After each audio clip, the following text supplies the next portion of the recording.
In this video, we're going to be looking at dividing numbers by decimals.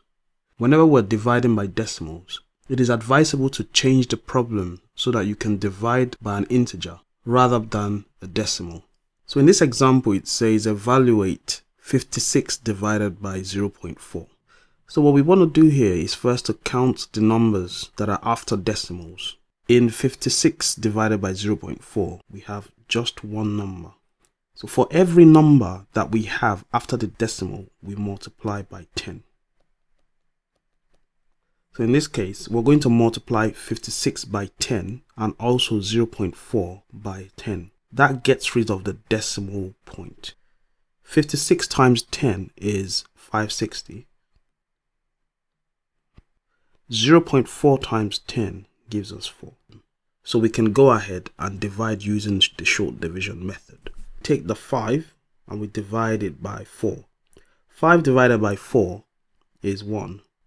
I have a remainder of 1, which I write in between the 5 and the 6. 16 divided by 4 is 4. And then 0 divided by 4 is 0. So the answer to our problem equals 140. You can double check your answer in the calculator. In the second example, we're asked to divide 98.8 divided by 0.26. The same way we did in the first example, we're going to count the numbers after the decimals. In the first number, we have just one number after the decimal. In the second number, we have 2, the 2 and the 6. So that means we're going to multiply by the one with the largest numbers after the decimal. What this means is we're going to times 98.8 by 100 and 0.26 by 100.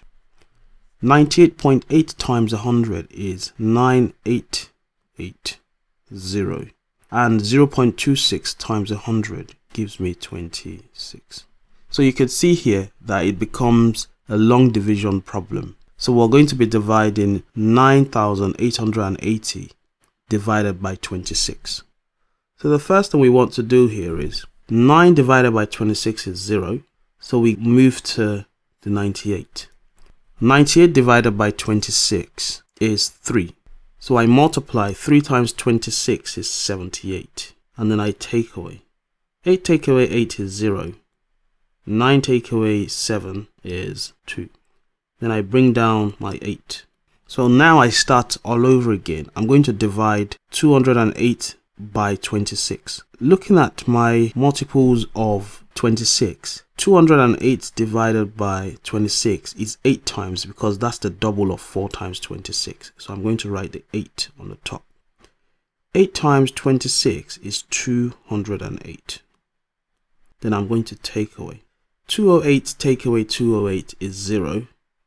Then now I've got to bring down my last 0. 0 divided by 26 is 0. And then I multiply 0 times 26 is 0. 0 take away 0 is 0. So now I'm going to stop because I finally have a 0 at the bottom. So the answer to 98.8 divided by 0.26 is 380. You can double check your answer using a calculator to ensure that it's correct.